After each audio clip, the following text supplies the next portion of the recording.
Olá, eu sou a pastora Elizabeth e gostaria de conversar com você hoje sobre as emoções que nós sentimos e como elas são importantes na nossa vida. Até já!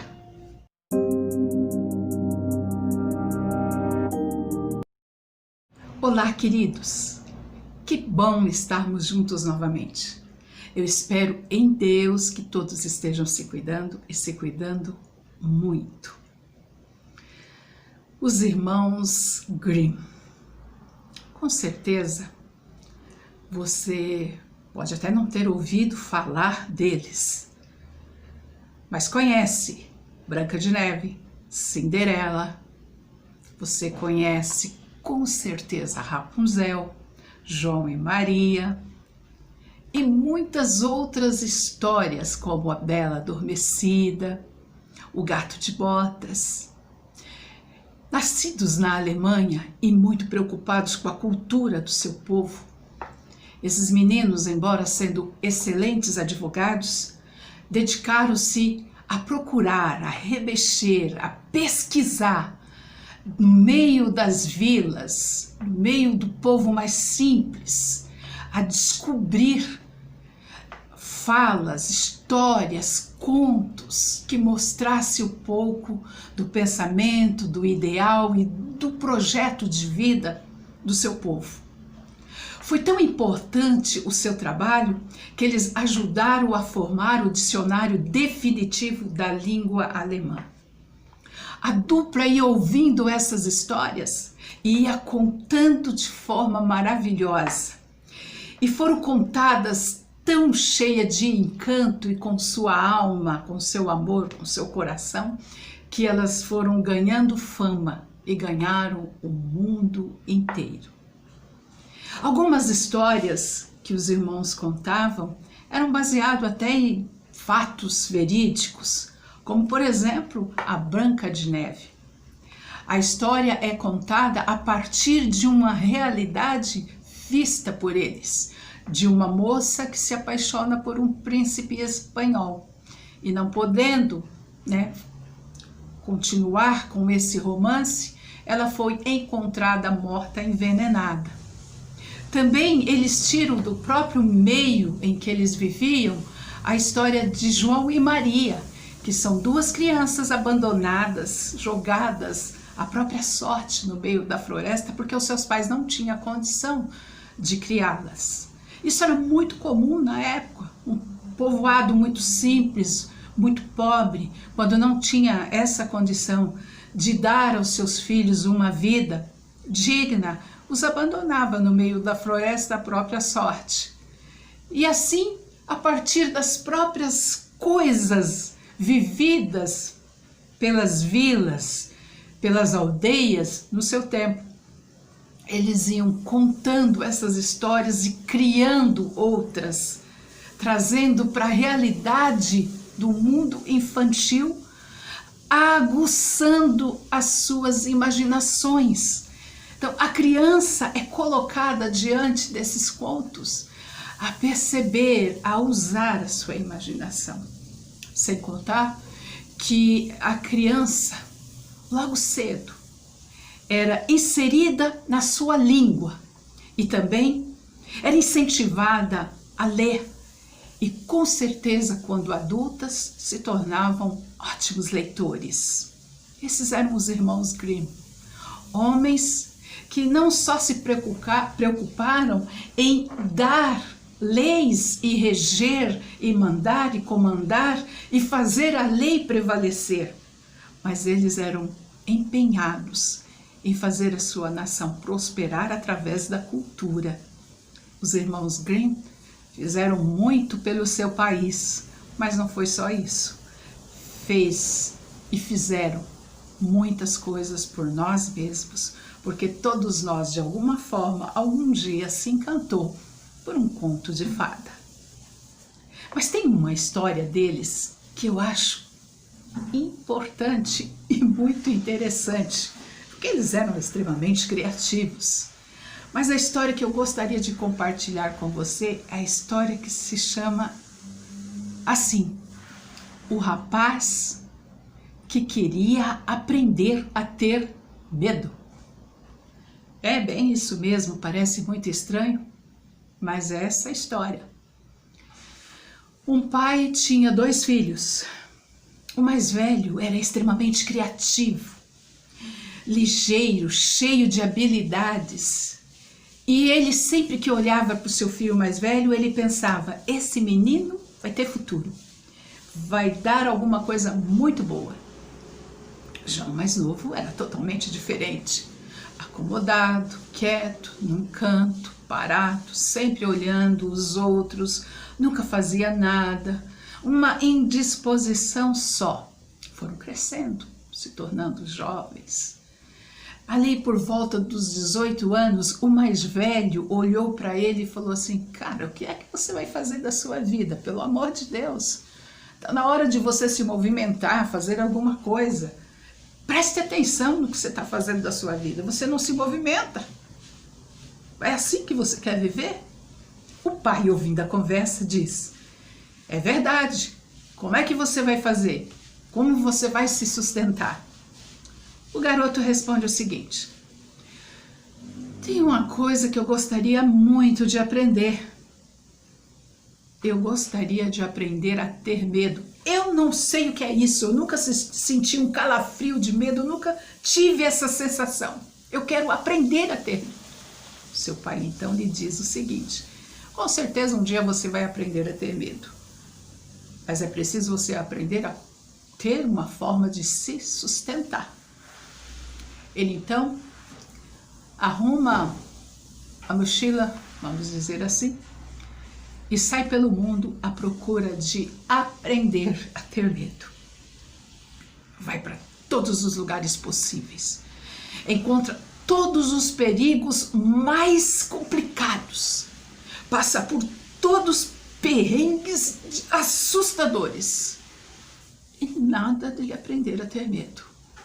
Enfrenta todos os grandes perigos, dragões, animais ferozes e nada dele ter medo. Saía livre, leve e solto, como se nada tivesse acontecendo. Vencia todos eles numa boa e não sentia medo. Até que ele chega numa cidade. E nessa cidade tem um castelo abandonado, que ninguém gostava de passar por lá, porque esse castelo tinha a fama de ser assombrado. Lá dentro daquele castelo tinha todos os perigos possíveis, todos os fantasmas possíveis, as assombrações mais cruéis. Claro, também tinha grandes tesouros, mas ninguém se atrevia a nem chegar perto, porque todo mundo morria de medo daqueles inúmeros fantasmas e coisas horrorosas que lá tinha, trazendo prejuízo para a cidade, porque ninguém queria ir para lá. Aí, quando esse rapaz chegou na cidade, ele ouviu uma notícia de que a pessoa que conseguisse passar uma noite naquele castelo, ganharia todos os tesouros que estavam lá e ainda casaria com a moça mais bonita da cidade. Era o prêmio que o homem mais importante daquela cidade estava dando. O homem que conseguisse passar uma noite lá ficaria riquíssimo e também casaria com a melhor moça, a mais bela, a mais bonita. Ele, sem problema algum, eu vou passar a noite lá, porque quem sabe é a oportunidade que eu tenho de aprender a ter medo. E foi para lá. Entrou então naquele castelo assustador e ficou lá. Claro que a noite foi tenebrosa, no sentido de que todos os fantasmas, todos os diabos, capetas, demônios que estavam lá correram para cima dele. E ele tirou de letra, derrotou a todos, sem problema algum. No dia seguinte ele sai daquele castelo desapontado, porque ele não conseguiu sentir medo. Venceu todos, ficou riquíssimo, mas não conseguiu sentir medo. Logo quando ele sai, ele dá de cara com a cidade toda à volta ali do castelo. Todo mundo encantado com a coragem dele, mas ele nem aí. Ai, todo mundo, agora você é rico, milionário e ainda vai casar com a moça mais bonita da cidade. Ah, eu nem sei se eu quero casar. O que eu quero é sentir medo, mas eu não consigo. Teve uma festança, um casamento maravilhoso e ele foi para o castelo agora todo luxuoso, arrumado, porque ele tinha muita grana. Mas ele não conseguia sentir medo. E ele ficava reclamando o tempo todo, nessa ladainha, eu quero sentir medo, eu quero sentir medo. E ficou nessa ladainha. E aí acontece o seguinte, a esposa dele cansou de ouvir aquilo o tempo todo, não aguentava mais. A ama dela deu um palpite. Quando ele estiver dormindo, tranquilo, despido lá no seu leito maravilhoso, o seu melhor sono, vamos lá no riacho, pegamos um balde de água fria, com alguns peixinhos, alguns sapinhos, e vamos jogar em cima dele. Quero ver ele não ter medo. Elas esperaram ele dormir, foram lá no riacho, trouxeram um balde de água fria, cheio de peixinhos bem pequenininhos e sapinhos, e jogaram aquela água em cima dele. Ele levou um susto, acordou e, que isso? Eu estou arrepiado de medo, é isso que é ter medo, eu aprendi a ter medo. Precisou um balde de água fria para ele acordar. Sabe o que é importante na nossa vida? É que nós somos seres humanos formados por sentimentos. E se a gente não se preocupar com eles, a gente deixa de ver a vida e toda a beleza que a vida tem a nos oferecer. Quando eu estava pensando nessa história, eu lembrei muito do livro de Salmos, que é, sem dúvida, o livro da Bíblia favorito, meu livro querido. Porque ali é um livro que vai tratar de todo o sentimento que um ser humano tem. Vai tratar de medo, temores, ansiedade, angústia, amor, alegria, paz, ternura, sentimentos mais nobres possíveis, mas sentimentos mais cruéis, medíocres, horríveis. É assim que o ser humano é composto. É composto de vários sentimentos, não apenas um. Preste atenção. O Salmo 103:2, por exemplo, que é considerado o salmo mais alegre, diz assim: cantem músicas ao Senhor, ó minha alma, cante música ao Senhor, ó meu coração, e não te esqueça de nenhuma das bênçãos que Ele me deu.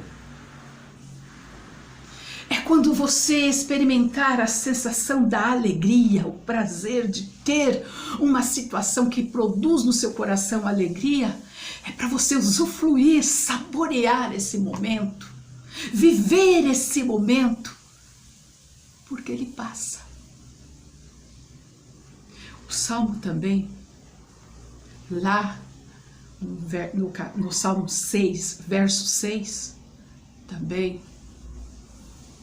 considerado por mim o salmo mais triste, porque tem gente que acha que o 51 é o mais triste.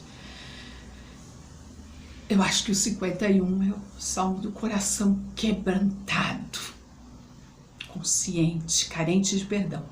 Mas esse aqui é o salmo pesaroso. Salmo 6, verso 6 diz assim: o meu corpo está perdendo as forças por causa da dor que eu estou passando. À noite, o meu travesseiro fica molhado de lágrimas. Quem foi que nunca passou por isso? a noite inteira chorando por uma dor insuportável no seu coração por causa de problemas da vida, de decepções. Quem nunca passou por isso? E nesse momento, nessa hora de dor que você está chorando, não é para você passar por uma dor dessa pulando de alegria. Pelo contrário, é para você sentir mesmo que está doendo e chorar. Se está doendo, chore. Não é fingir que está tudo bem, é chorar. É viver esse momento da sua dor. É dar a você a oportunidade de passar por esse momento difícil, consciente que é doloroso, e chore. Chore mesmo, porque só você sabe o quanto está doendo. Mas também há o Salmo, que eu considero aquele mais complicado, que é o 69, verso 24, que diz assim: Senhor, lança sobre eles a sua ira, queima essa gente com o fogo do teu furor. Também eu pergunto, quem nunca passou por isso? Sabe aquela sensação de raiva? Quando somos passados para trás, a gente sofre uma violência. Quando somos traídos pelos amigos, quando somos perseguidos, você sente raiva. E o que eu quero dizer para você é que você não precisa se sentir culpado por estar sentindo raiva. Isso faz parte da nossa vida, esses sentimentos todos compõem a nossa personalidade. Nós somos cheios de vários sentimentos. Então, na hora que a gente experimenta a frustração, a mágoa, o rancor de termos enfrentado traições, dores de pessoas que nos abandonaram, a gente sente raiva. E você não precisa se sentir culpado por isso. Mas é importante você não deixar que ela te cegue, que essa raiva tome conta da sua vida e não dê espaço ao seu coração para o perdão.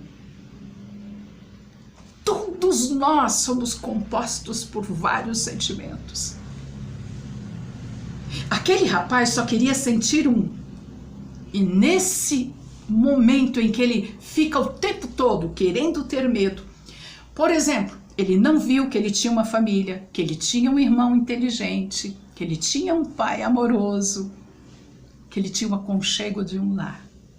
E quando ele sai em busca do medo, ele não usufrui das vitórias que ele tem todas as vezes que ele derrota um inimigo nessa caminhada e nessa busca de sentir medo. Quando ele chega naquela cidade, ele vai para aquele castelo. Ele também não usufrui daquela noite em que ele derrota todos os demônios, todos os fantasmas e sai de lá rico e com uma mulher linda para viver com ela. Não, ele não aproveita nada disso, porque a única coisa que ele vê na vida é que ele precisa ter medo. E querendo sentir medo, ele não sente nada. Nada.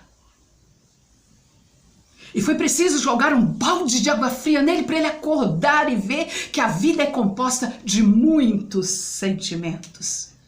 E que a gente pode ter medo, sim, desde que ele não nos trave. Que a gente pode se encantar de alegria em dias em que somos vitoriosos. Mas eles passam. Que a gente pode passar uma noite inteira chorando que o nosso travesseiro fica molhado com as nossas lágrimas. Mas a gente não precisa ficar imersos na nossa tristeza, porque sempre haverá do nosso lado alguém que está chorando também. E a gente pode se tornar braço estendido para ajudar aqueles que ao nosso lado também choram. Há dias que a gente vai ter muita raiva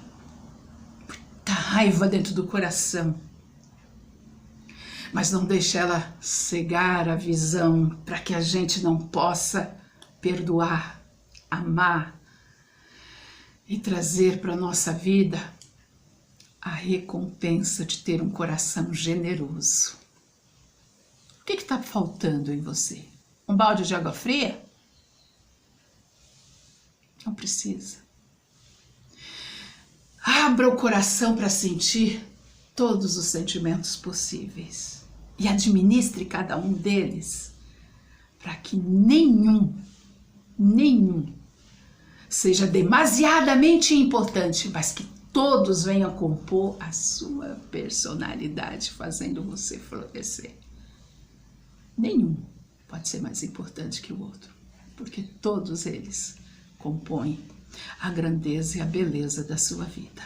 Um beijo grande em seu coração e até breve, se Deus quiser.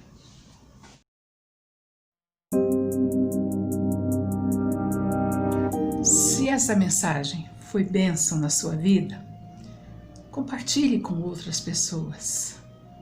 Você pode também se inscrever no nosso canal. Lá você vai encontrar outros temas.